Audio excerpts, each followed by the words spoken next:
हाय दोस्तों, बहुत बहुत स्वागत है आप लोगों का हमारे YouTube चैनल में।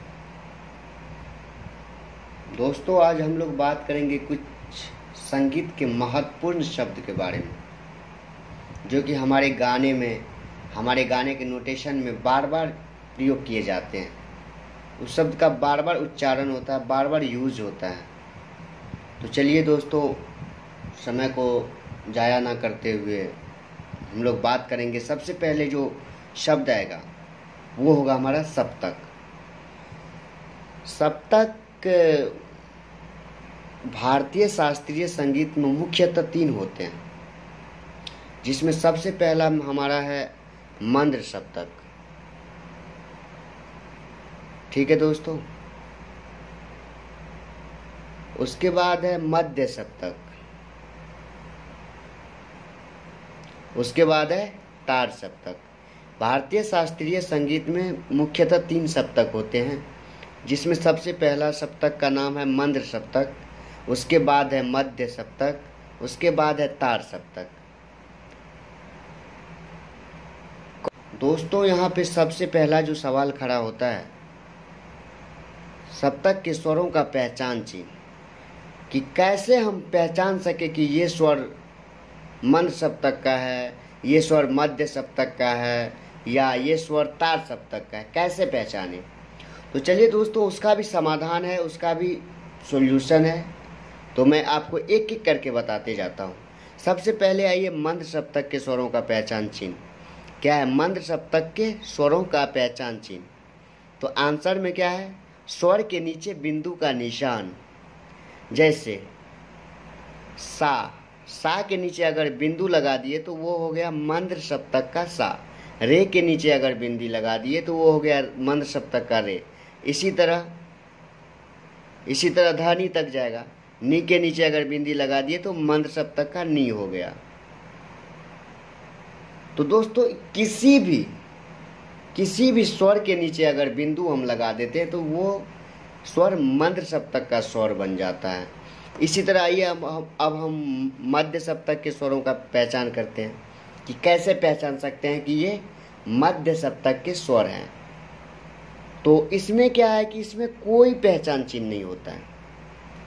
क्या है? कोई चिन्ह नहीं, इसमें कोई चिन्ह नहीं है।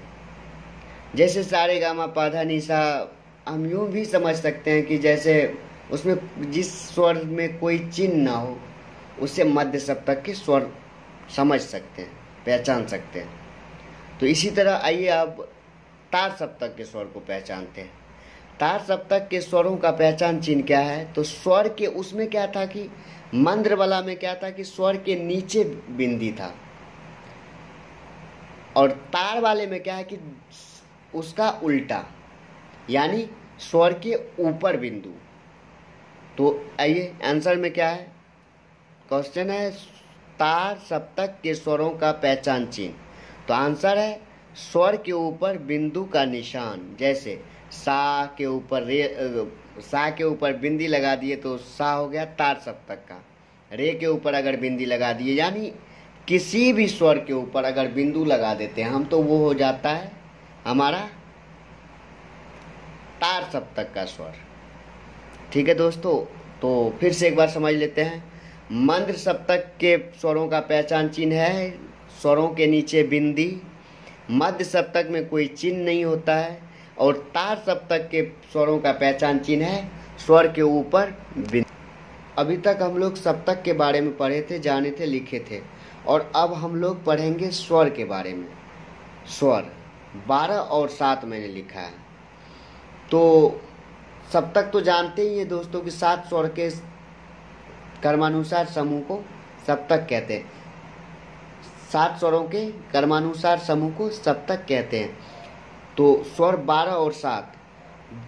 अब 12 और 7 क्या है, ये आपके दिमाग में आता होगा दोस्तों। तो यहाँ पे 2 तरह का क्वेश्चन खड़ा होता है। जब अगर कोई आपको ये बात पूछ देगा कि एक सप्तक में कुल स्वर कितने होते हैं, तो वहाँ पे आप बोल सकते हैं कि एक सप्तक में कुल स्वर 12 होते हैं। अगर कोई इस तरह से पूछेगा कि एक सप्तक में स्वर कितने होते हैं, तो आप 7 बोलेंगे। अगर कुल लगा देंगे, कुल स्वर तो 12 बोलेंगे, अगर कुल हटा देंगे तो 7 बोलेंगे। अब स्वर दो प्रकार के होते हैं, शुद्ध स्वर और विकृत स्वर। शुद्ध स्वर वैसा स्वर, मतलब ऐसे समझ सकते हो, वह स्वर जो अपने ही स्थान पे गाया बजाया जाता हो, शुद्ध स्वर कहलाता है। विकृत स्वर वैसा स्वर जब शुद्ध स्वर अपने स्थान को छोड़कर हाफ नोट आगे या पीछे चढ़ के या उतर के बजता हो या गाया जाता हो। ठीक है दोस्तों, तो अब यहाँ पे है आपका शुद्ध स्वर की संख्या 7 होती है, सारे गामा पधा नी। विकृत स्वर की संख्या 5 होती है, जिसमें आपका आ जाएगा रे ग म ध नी। विकृत स्वर आपका दो प्रकार का होता है। विकृत स्वर दो प्रकार के होते हैं, कोमल विकृत और तीव्र विकृत। कोमल विकृत क्या है? वैसा स्वर जो अपने नियत स्थान को छोड़कर हाफ नोट नीचे, यानी कोई भी स्वर है, जैसे ऐसे हारमोनियम से हम समझ सकते हैं, जैसे रे ले लिए, सा और रे, सा हो गया, और ये जब ये अपना स्थान छोड़ के हाफ नोट यानी एक उतारेंगे तो ये हो जाएगा, हाफ उतारते तो ये यहाँ पे आ जाएगा, तो ये आपका हो गया कोमल। सा रे, रे का कोमल हो गया ये। ठीक है दोस्तों, तो समझ सकते हैं कि कोमल विकृत वैसा स्वर जो अपने नियत स्थान को छोड़कर हाफ नोट नीचे की ओर उतर कर बजता हो, कोमल स्वर कहलाता है। कोमल स्वर का पहचान चिन्ह स्वर के नीचे पड़ी लकीर। जैसे देखिए दोस्तों, कोमल स्वर होते हैं रे ग ध नी, तो रे के नीचे पड़ी लकीर, ग के नीचे पड़ी लकीर, ये। ठीक है दोस्तों, तो जब कहीं पर भी अगर ये चीज़ें देखने को मिले तो हम समझ जाएंगे कि ये कोमल स्वर है। ठीक है दोस्तों, और तीव्र विकृत स्वर वैसा स्वर जो अपने स्थान को छोड़कर हाफ नोट ऊपर चढ़ के बजता हो, उसे तीव्र विकृत स्वर कहते हैं। तीव्र विकृत स्वर एक होता है म, कोमल विकृत 4 होता है, तीव्र विकृत 1 होता है। नोट नंबर 1 में देख लीजिए, तीव्र स्वर का पहचान चिन्ह है स्वर के ऊपर खड़ी लकीर। उसके बाद नोट नंबर में देख लीजिए, नोट में देख लीजिए, कोमल विकृत स्वर की संख्या 4 होते हैं, तीव्र विकृत स्वर की संख्या 1 होते हैं। दोस्तों, मैं उम्मीद करता हूँ आपको वीडियो अच्छा लगा हो, और अच्छा लगा हो तो चैनल को सब्सक्राइब ज़रूर करें, और किसी भी तरह का कोई भी चीज़ की जानकारी लेना हो तो कमेंट बॉक्स में कमेंट ज़रूर करें।